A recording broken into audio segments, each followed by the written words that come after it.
Twitch. Pour ça, venir nous voir, copains. Il y a aussi tous mes réseaux dans la description. La peace.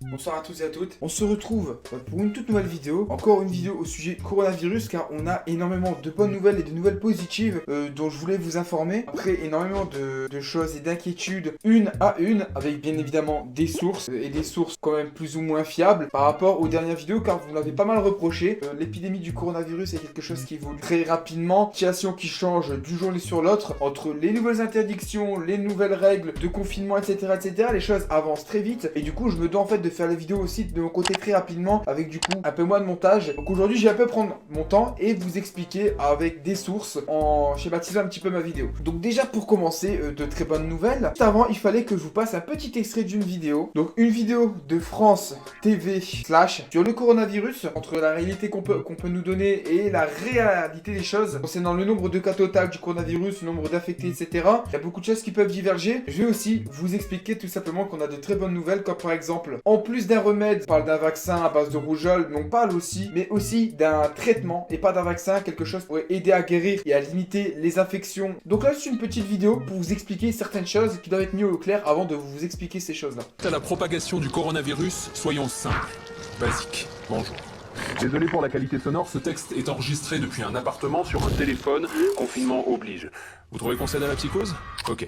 Le coronavirus a une considérable avance sur nous. Il progresse masqué derrière une fausse perception de la réalité. Pour connaître le nombre de malades, il y a deux façons de compter. D'un côté, les cas officiels, testés et donc déclarés, et de l'autre, les cas réels, des personnes contaminées et contagieuses, mais qui parfois n'ont même pas le moindre symptôme. En Chine, entre le 8 décembre et le 22 janvier, 444 cas sont officiellement recensés. Dans les semaines qui suivent, les malades affluent dans les hôpitaux chinois. Parmi eux, de nombreux cas sont diagnostiqués positifs. Les équipes chinoises leur demandent à quand remonte l'apparition des symptômes et ils découvrent ainsi, après coup, une estimation des cas réels sur cette même période. Environ 12 000, 27 fois plus que les cas officiels. Voilà l'avance que le virus a sur nous. Vous pensez que c'est spécifique à la Chine? Erreur. En France, il n'y a aucun dépistage systématique de l'ensemble de la population. Le nombre de cas réels est nécessairement considérablement supérieur aux cas officiellement dépistés. Ce n'est pas un complot, juste une réalité. Partant de là, à chacune de nos sorties, nous jouons le jeu du virus. Car le Covid-19 ne se propage pas tout seul. Il voyage avec nous, même sans symptômes, et se répand par nos interactions sociales. Chaque personne contaminée peut infecter 2 à 3 individus, soit presque le double d'une grippe classique.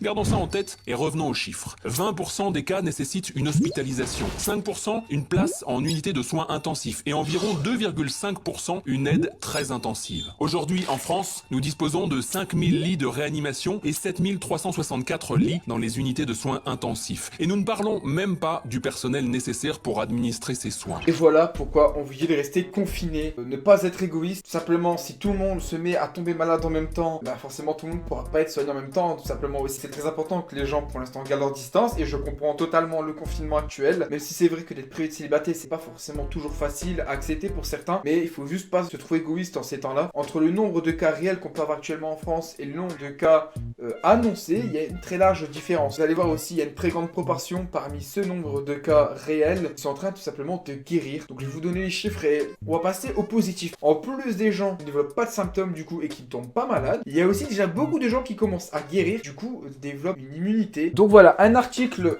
de La Voix du Nord. Je vais vous lire un petit peu du coup ce qui se passe ici. Le coronavirus aurait causé déjà 89 nouveaux décès en 24 heures en France et 3626 malades sont désormais hospitalisés.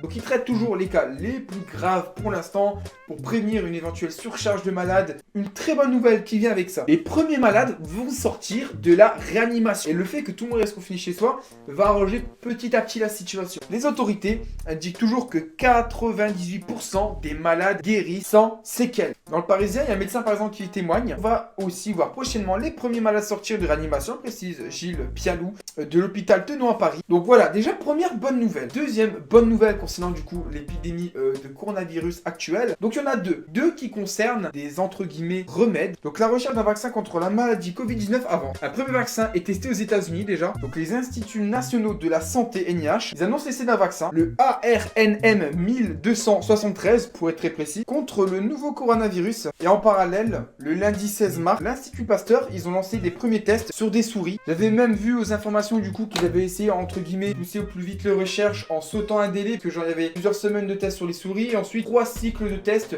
sur les humains, et que les résultats on pouvait pas les juger sur le court terme mais que sur le long terme. Les tests vont plus ou moins durer 1 mois et demi. Et ils vont se servir d'une séquence du génome du virus du vaccin de la rougeole. Voilà, ils ont des gènes en commun. Donc ils vont se servir d'une de leurs séquences pour créer voilà un vaccin entre guillemets. Parce que le vaccin développé pour la souche actuelle, il fonctionne déjà plus. C'est ce qui s'était passé par exemple avec le SRAS en Chine quand il y avait eu une épidémie. Mais bon, le temps que ça soit produit à grande échelle, il faut compter au moins une bonne année, donc il faut compter au moins 2021. Il y a aussi une deuxième bonne nouvelle, il y aurait un traitement. D'ailleurs, je comprends pas pourquoi est-ce qu'ils en parlent pas forcément aux informations. Un traitement n'est pas un vaccin, un traitement pourrait limiter du coup les risques d'infection du coronavirus. Et ça avait déjà été utilisé contre le paludisme qui avait tué quand même énormément de gens. La même molécule, une molécule en plus bon marché, qu'on pouvait trouver partout en pharmacie, si j'ai pas de conneries, une forme de comprimé. C'est un docteur, un scientifique qui est passé sur plusieurs chaînes de télé qui avait annoncé ça. À ce que j'ai cru comprendre, il ne pouvait pas se permettre de le déployer à grande échelle tout simplement parce qu'on n'était pas à l'abri de certains risques collatéraux. Yann nous dit qu'il va pas avoir des séquelles ou des risques sur la santé à long terme en fait. Le docteur Didier Raoult qui nous explique un petit peu tout ça. Un extrait qui dure une cinquantaine, il nous explique tout ce qu'il sait à ce sujet. Vous allez voir, c'est vraiment intéressant. Donc il travaille à Marseille dans une institut. Il y a un traitement qui vient d'être proposé par les Chinois, qui était un traitement qui était prévisible, hein, puisque la chloroquine, c'est un médicament qu'on utilise depuis très longtemps pour les... La chloroquine, c'est comme ça que ça se dit je crois, serait une molécule, du coup un médicament qui pourrait aider à lutter contre les coronavirus. Quand je dis les coronavirus, c'est plus ou moins toutes les souches en fait, parce que c'est un médicament qui permet de lutter contre les bactéries qui vivraient à l'intérieur des cellules, si du coup les virus qui... c'est dans les cellules, voilà en gros pour faire simple. Les bactéries intracellulaires qui se multiplient dans les cellules, c'est ça. Les virus, hein. Donc on l'utilise depuis 30 ans, qu'on connaît parfaitement, on en connaît le dosage, on connaît tout. On avait écrit avec mon collaborateur Jean-Marc Rollin que la chloroquine était probablement un médicament d'avenir dans les infections virales il y a 10 ans de ça. Hein. Mais ce médicament, on le connaît mieux que tous les médicaments au monde. Il y a des milliards de gens qui ont mangé de la chloroquine. Donc on sait très très bien quelle est sa pharmacocinétique, comment ça fonctionne. Après, il va falloir ajuster le meilleur traitement, ce que nous on appelle la posologie, le meilleur nombre de comprimés qu'on doit donner par jour pour avoir la meilleure efficacité en ayant le moins de troubles secondaires. Donc c'est plus ou moins ce que je vous disais tout à l'heure. Le problème avec ce médicament, c'est qu'il pourrait éventuellement y avoir des troubles secondaires, comme il a dit. Il faudrait juste trouver, en fait, entre guillemets, le bon dosage. Donc c'est quand même quelque chose qui est forcément risqué. Je pense que c'est pour ça. C'est pas fait à grande échelle, mais ça pourrait être, on va dire, une solution critique. Voilà, une solution de dernier recours pour traiter certains virus, dont le coronavirus. En défendant contre les virus et certaines bactéries, en fait, ça agit sur les... En fait, il y a des petites poches d'acide dans certaines des cellules. Et en gros, cette molécule, elle agit dessus pour sécréter et augmenter l'acidité des cellules et du corps. Et c'est ce qui permet, entre guillemets, de se débarrasser du coup de ce qu'il y a à l'intérieur des cellules, des virus et de certaines des bactéries qui peuvent s'y loger. Voilà, en gros, pour faire simple, c'est ça. C'est une question de tâtonnement, quoi. Dans le monde, les infections respiratoires, en 2019, c'était 2,6 millions de morts. Donc si vous voulez, donc il faut tempérer, comme on dit, 3000 morts, c'est un désastre, face à 2,6 millions de morts, vous voyez, c'est à mettre en perspective sur ce qui se passe dans le monde. Donc je me demande si même en Chine, pour stopper les infections et que ça se propage beaucoup moins, s'ils n'auraient pas du coup eu recours à la chloroquine, comme le dit ce monsieur. J'ai vu d'ailleurs plein d'autres interviews de lui, je vous invite à aller taper son nom sur YouTube, vous pourrez trouver plein d'interviews très intéressantes, on apprend plein de choses en plus. J'avais vu qu'il avait vu ça du coup en Chine et s'inspirait beaucoup des Chinois parce qu'ils ont été vraiment beaucoup en avance sur tout le monde. Il faut dire que c'est eux qui ont eu la plus grande contagion, la plus rapide, mais c'est aussi ceux qui ont su gérer le plus rapidement l'épidémie et le plus vite soigner les gens. Sachez que là, les cas commencent à reculer en Chine, les gens ils commencent à tous guérir, déjà en train de soigner les gens, tu vois. D'ailleurs, sachez que les Chinois, maintenant qui commencent à faire reculer l'épidémie, sont déjà en train de venir aider la France et l'Italie en ramenant des masques, tout ça. Donc voilà, je sais pas trop ce que vous avez pensé de tout ça. Je voudrais bien encore trouver d'autres interviews de ce monsieur, mais la vidéo elle va être très très longue. Allez vous renseigner si vous voulez. Il a l'air d'avoir des risques et le mec il a l'air quand même d'être assez drastique dans ses méthodes, hein, le mec. Hein. Donc je lui ferai confiance à moitié, on va dire. Même s'il a l'air d'avoir des solutions,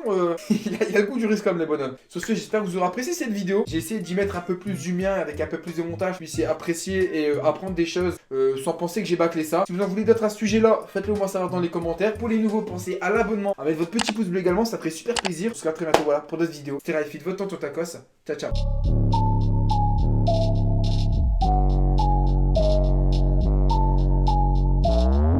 Oxygen fighting to stay in my veins. Live on my own cause I feel out of place. If you can hear me then rescue me please, cause I'm drowning in pain and I can't even breathe. Save me from pleasure, I'm lost in my soul. These pills leave you empty.